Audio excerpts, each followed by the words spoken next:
చదువుతో పాటు skills, placements తో పాటు సక్సెస్ సందీప్ యూనివర్సిటీ మాత్రమే అందిస్తుంది. ఆ, దాని మీదే ఎక్కువ వెళ్ళింది టాపిక్ అంతా. చాలామంది ఒక ఫెయిల్యూర్ స్టోరీ ఇది అని ఈ కోణంలో ఆలోచించారు. ఇది చాలా బాగుందండి. నిజంగా నిజంగా కరెక్ట్ అనిపిస్తుంది ఇప్పుడు సార్. అది. అండ్ తర్వాత మీరు ఇందాక మాట్లాడుతూ చిరంజీవి గారి ప్రస్తావన తీసుకొచ్చారు. అవునవునండి. నేను ఈ మధ్యకాలం అంటే కొన్ని సంవత్సరాల క్రితం ఒక వీడియో చూశాను. ఉమ్, కే విశ్వనాథ్ గారు అలా కూర్చొని ఉంటే ఏదో ఫోన్ మాట్లాడుతూ ఉంటారు. ఉమ్, చిరంజీవి గారు వారి ఇంటికి వెళ్తారు, బట్ వెళ్ళిపోరు. ఆయన ఫోన్ మాట్లాడుతున్నారని చెప్పి దూరంగా అట్లాగే నిలబడి చేతులు కట్టుకొని వెయిట్ చేస్తూ ఉంటారు. ఆయన ఫోన్ పెట్టేసిన తర్వాత ఆయన దగ్గరికి పోదామని. ఆ, ఎవరు సార్ వెయిట్ చేసేది? మెగాస్టార్ చిరంజీవి, కొన్ని కోట్ల మంది అభిమానులు, ఉమ్, 100 కోట్ల కలెక్షన్లు, లెక్కకు మించిన రికార్డులు, 30 సంవత్సరాలుగా తెలుగు సినిమా చరిత్రలో పైన ఒక చేరేసుకొని పరిపాలిస్తున్న మెగాస్టార్. yes. బట్ ఆయన కే విశ్వనాథ్ గారి వద్దకు వెళ్ళాలంటే ఆగి ఆయన కంఫర్ట్ చూసుకొని అప్పుడు వెళ్ళి ఒక చిన్నపిల్లలాగా ఆయన పక్కన కూర్చున్నారు. ఏం సార్ అంత ఆప్యాయత ఏంటి ఫాదర్ ఇది ఫాదర్ అండ్ సన్ లాగా ఉంటారండి వాళ్ళు. సార్? ఒకసారి ఇది మన స్వయం కృషి షూటింగ్ అప్పుడు ఇది ఒక ఇంపార్టెంట్ సీను. ఆయన ఆ సీన్లో దీంట్లో పడిపోయి నేను భోజనం చేయలేదు టోటల్గా. విశ్వనాథ్ గారు పెరుగన్నం కలిపి బాయ్తో ఇచ్చి పంపారు. ఇలాగా పంపాను, నేను ఇచ్చానని చెప్పు ఇదని చూసి ఆయన షాక్ అయిపోయారు. ఆయన ఇప్పటికీ ఆయన మొన్న కూడా ఇంటర్వ్యూలో చెప్పారు ఆయన. అది నేను చూసేవండి అవన్నీ, కాళ్ళ ఎదురు చూసావు. అంత ఎఫెక్షన్ ఆయనకి. వాళ్ళిద్దరికీ ఈవెన్ మైండ్ సెట్ కూడా అది షూటింగ్ అప్పుడు అది ఇంప్రవైజేషన్స్ ఎప్పుడు చెప్తేవారు విశ్వనాథ్ గారు. మనం 50% చెప్తే చాలు, చాలు. అది విశ్వనాథ్ మన చిరంజీవి కానీ కమల్ హాసన్ గారు కానీ వాళ్ళు అలుగుపోతారు. అలాగా ఇంప్రవైజ్ చేసి అద్భుతంగా తీసుకొచ్చేస్తారు. మనం పునాది వేస్తే వాళ్ళు పెద్ద బిల్డింగ్ కట్టేసి అందంగా చేసేస్తారు వాళ్ళు అని. అలాగే విశ్వనాథ్ గారు చిరంజీవి గారి తోటి ఇది మన స్వయం కృషి సుపలాక్ ఎప్పుడో చేశారు ఆయన. అవును. సుపలాక్ తర్వాత చాలా గ్యాప్. స్వయం కృషి సినిమా అప్పుడు యాక్చువల్గా ఈ క్యారెక్టర్ చెప్పారు నాన్నగారితో. ఇద్దరు కూర్చున్నప్పుడు సబ్జెక్టు ఇది ఇలా ఉంది, బట్ చిరంజీవిని అడగడం మనం భావ్యమా? ఎందుకంటే ఆయన మెగాస్టార్, ఇది అంటే అప్పటికే సుప్రీం స్టారు, పెద్ద పెద్ద ఇది బ్రేక్ డ్యాన్స్లు అయ్యి మాస్ ఇమేజ్ ఇది ఉన్నాయి. ఆయన ఏమన్నా మనం డిస్టర్బ్ చేస్తామా అప్పుడు ఈ క్యారెక్టర్ చెప్పి? ఇదేమో చెప్పులు కుట్టేవాడు క్యారెక్టరు, ఇది అసలు చెప్దామా లేకపోతే వేరే ఏదో చేద్దామా అని అంటే, లేదు చెప్పి చూద్దామండి, ఆయన కూడా మంచి మంచి క్యారెక్టర్లు చేయాలనుకుంటున్నారు కదా, మీతోటి మంచి క్యారెక్టర్ ఇది చేద్దామని అని నెరేట్ చేశారండి. నెరేట్ చేసిన తర్వాత ఒక 5 minutes అలా సైలెంట్గా ఉన్నారండి అందరూ, చిరంజీవి గారి దగ్గర నుంచి అందరూ అండి. అయిన తర్వాత దీని గెటప్ అది అని మొత్తం అన్ని ఆయన చాలా ఈ చెప్పులు కుట్టుకోవడం నేర్చుకుంటాను నేను అనేటప్పటికి షాక్ అంట. ఇది ఓకే అన్నారా లేదా అని. చెప్పులు కుట్టుకోవడం నేర్చుకుంటాను, డ్రెస్సు, ఊల్డ్ క్యాప్ ఒకటి పాతది, ఇలాంటివన్నీ ఆయన అన్నీ చేయించుకున్నాడు తర్వాత ఆయన. ఇంకా అక్కడి నుంచి ఆయన ఛాలెంజింగ్గా చేశాడండి. అప్పుడు దాకా ఆయన అంటే పెద్ద పెద్ద ఇది బ్రేక్ డ్యాన్స్లు అప్పుడే ఎంత పాపులర్ అయిపోయిందండి ఆయన వల్ల. డ్యాన్సులు, ఫైట్లు, ఇది ఇమేజ్ ఏమో మామూలుగా లేదు అసలు. హిమాలయాస్ దీనిపైన వెళ్ళిపోయింది అది పీక్స్కి. ఈ క్యారెక్టర్ అనేటప్పుడు ముందు భయపడింది ఇది ఒప్పుకుంటారో లేదో అని. ఒప్పుకోవడమే పెద్ద సక్సెస్ మనకి. ఆ చెప్పులు కుట్టే సీన్ ఉంటుంది కదా, అది చేసేటప్పుడు ఎవరికి ఏం భయమే లేదా చిరంజీవితో ఈ షాట్ తీస్తున్నాము అని చెప్పేసి? ఇంకా ఆ సబ్జెక్ట్ కృషితో నాస్తి దుర్భిక్షం అది.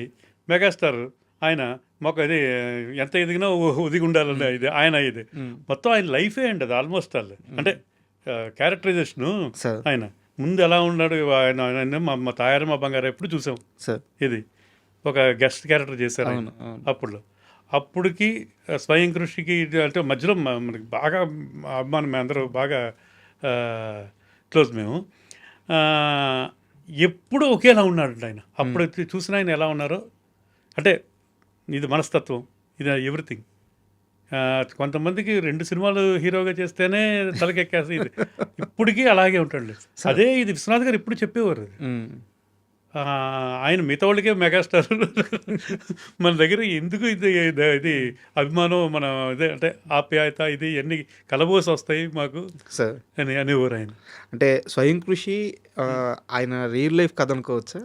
అంటే Characterization. అంటే క్యారెక్టరైజేషన్ అంతే కదండి, అసలు డౌన్ టు ఇది అంతే. ఇది ఎక్కడికి వెళ్ళినా జీరో నుంచి అది హిమాలయాలు అనుకోవచ్చు. అదే హిమాలయస్. అండ్ అంత ఎత్తుకెళ్ళినా ఒదిగుండే ఆ తత్వం, స్వభావం, ఆ స్వభావం ఇవన్నీ correct. అది డిసిప్లిన్కి. ఉమ్, ఆ సినిమా మెయిన్ డిసిప్లిన్ కదా, కొడుకుని డిసిప్లిన్గా పెంచడం సార్ ఇవన్నీ అన్నీ. అంటే వాళ్ళందరూ అలాగే గ్రో అయ్యారు వీళ్ళందరూ. నేను చాలా మంది దగ్గర అంటే కొంతమందిని మీలాంటి పెద్దలను ఇంటర్వ్యూ చేసేటప్పుడు చాలా మంది ఒకరిద్దరు చెప్పిన సందర్భంలో కే. విశ్వనాథ్ గారు చిరంజీవి విషయంలో ఒక విషయంలో మాత్రం చాలా అంటే బాధ లేదు కానీ చాలా ఇలా జరగకుండా ఉండాల్సిందని ఆలోచించేవారంట. చిరంజీవిని ఒక ఇమేజ్ చట్టంలో చుట్టేశారు, ఒక స్టార్ అని చెప్పేసి అతని చుట్టూ ఒక చట్టంలో చుట్టేశారు.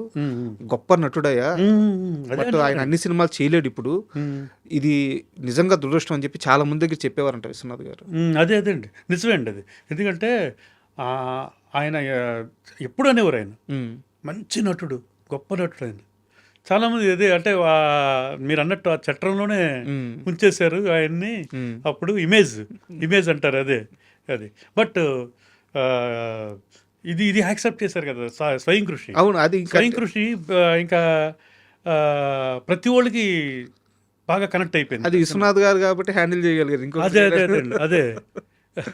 మళ్ళీ ఆపద్ బాంధవుడు అలాగే, సార్ ఆపద్ బాంధవుడు షూటింగ్ అప్పుడు ఆ క్యారెక్టర్కి అలాగే ఆయన అప్పుడు దాకా ఆయన వేసుకునే ఆయన డ్రెస్, ఆయన సినిమా రిలీజ్ అయితే ఆయన డ్రెస్ షర్ట్ బాగుంటే వెంటనే కుట్టించేవారు, అంత అలాగే ఫ్యాషన్స్ ఇవన్నీ. ఈ సినిమాలో డీగ్లామరైజ్డ్ క్యారెక్టర్స్ రెండు. అవును అవును, స్వయం కృషి కానీ ఆపద్ బాంధవుడు కానీ. ఇది స్వయం కృషి అన్న సెకండ్ హాఫ్లో కొంచెం రిచ్ అయ్యాక కొద్దిగా అవును కోటు అలాంటి వేసుకుంటే ఇది. ఈ ఆపద్ బాంధవుడిలో మొత్తం ఒకటే గెటప్ ఆయన. దాంట్లో ఒక సీన్ పిచ్చాసుపత్రిలో అద్దంలో తాను చూసుకుని తిట్టుకుంటాడు, ఏం జాతకం నాది ఇది అదని. అది చేస్తున్నప్పుడు అండి విశ్వనాథ్ గారు ఇద్దరు గెలిపి పక్కన కూర్చొని అది పక్కకి వెళ్ళి అన్నీ చేసుకున్నారండి. అలా ఇంప్రూవైజ్ చేస్తాడండి ఆయన చిరంజీవి గారు. అక్కడే విశ్వనాథ్ గారు క్లాప్స్ కొట్టేసి పట్టేసుకున్నారు ఆయన్ని, విశ్వనాథ్ గారు చిరంజీవి గారిని. ఇలాంటి వండర్స్ ఎన్నో ఉండే అసలు. కమల్ హాసన్ గారన్నా, చిరంజీవి గారన్నా, వీళ్ళందరూ ఇద్దరు బాగా ఇది చిరంజీవి గారు, ఇది విశ్వనాథ్ గారికి ఇది వాళ్ళిద్దరూ కూడా అలాగే ఉండేవారండి. ఇంతటి ఫాదర్లీ అఫెక్షన్ అండి. ఇంకా మా నాన్నగారుతో అంటే ఆయన అనేవారు, ఇది ఏ నాటి బంధమో, గురు శిష్యుల బంధమా, ప్రొడ్యూసర్ డైరెక్టర్ బంధమా, అన్నదమ్ముల బంధమా, ఏంటో అర్థమయ్యేది కాదు.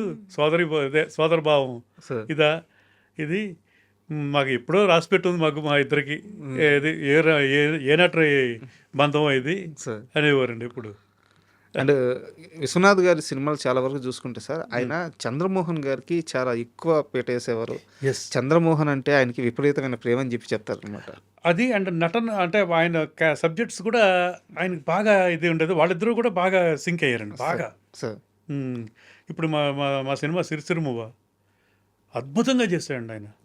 అది టేప్ నేర్చేసుకున్నాడు ఆయన దానికోసం టేప్. ఎందుకంటే విశ్వనాథ్ గారు సినిమాలు ఇదంటే, ఎందుకంటే ఆయన చేసేస్తూ ఉంటాడు విశ్వనాథ్ గారు ఏదో ఒకటి, సో అది నేర్చేసుకుని అలాగా క్యారెక్టర్ కోసం వాళ్ళే. ఇప్పుడు స్వాతిముత్యం, ఇప్పుడు చంద్రమోహన్ గారికి ఆ సినిమా ఎంతో పేరు వచ్చింది, మొత్తం టేప్ ఏంటి ఇది అసలు నటనగా ఇదని. అలాగే సాగర్ సంగమం టైంలో ఓల్డ్ గెటప్కి కమల్ హాసన్ గారితో మాట్లాడుతున్నప్పుడు చెప్పులు ఇవన్నీ కూడా పాతగా ఉండాలి ఇదని. ఆయనే ఎవరు కమల్ హాసన్ గారు వాటర్లో ఒక 1 వీక్ నానబెట్టించారట చెప్పులు, షూ లాంటిది, హాఫ్ షూది చేసి చేప తోగుతారే అలా తోవించే హోల్, వెనకాల హోలు న్యాచురల్గా పడాలని అలాంటి ఇవన్నీ చేసుకునేవారండి. వాళ్ళు అంత ఇంట్రెస్ట్ తీసుకునేవారు క్యారెక్టర్ల మీద, ఇది గెటప్లకి క్యారెక్టర్ కోసం ఇలాగా. అలాగే చిరంజీవి గారు దీంట్లో స్వయం కృషి అప్పుడు ఆ చెప్పులు కుట్టిన దగ్గర వాళ్ళ బిహేవియర్ ఇవన్నీ చూసేవారు. వాళ్ళు ఇవన్నీ అబ్జర్వ్ చేసి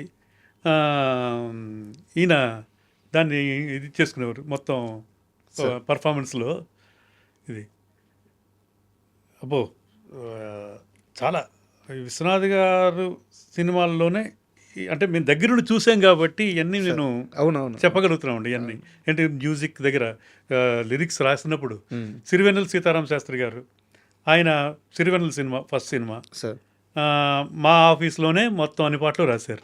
అంటే మా ఆఫీస్ అంటే ఇంక విశ్వనాథ్ గారికి సొంత ఆఫీస్ లాగా అంతే కదా ఇది టోటల్గా అండి అక్కడే.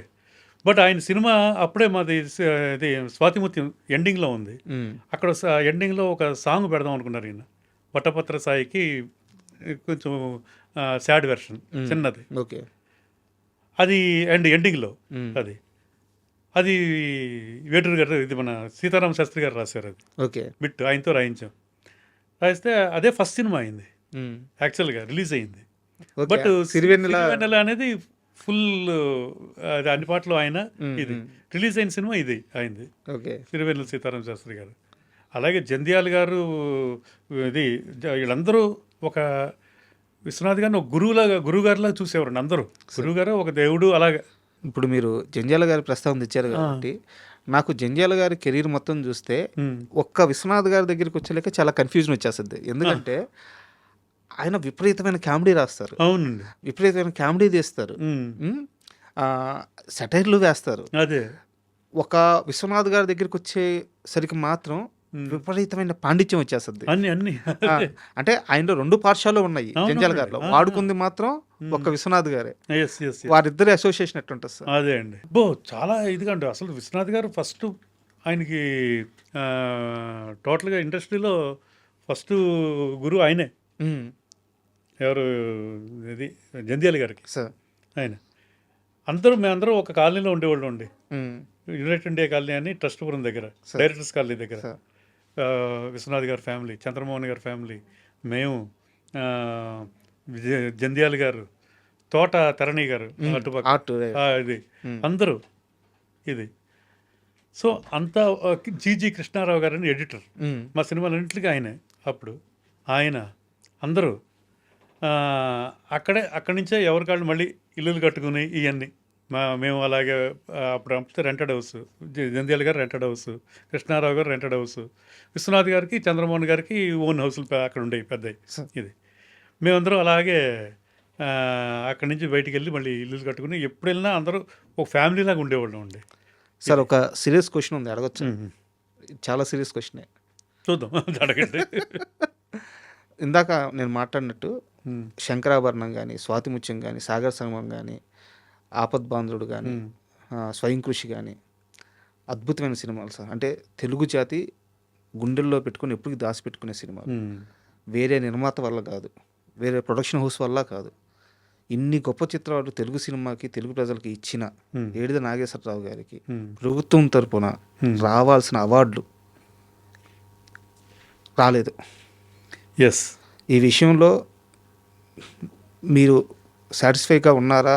ప్రయత్నం చేశారా? చేస్తారా? అసలు తప్పు ఎక్కడ జరుగుతుంది? అన్ని విధాలా ఆయన అర్హుడు.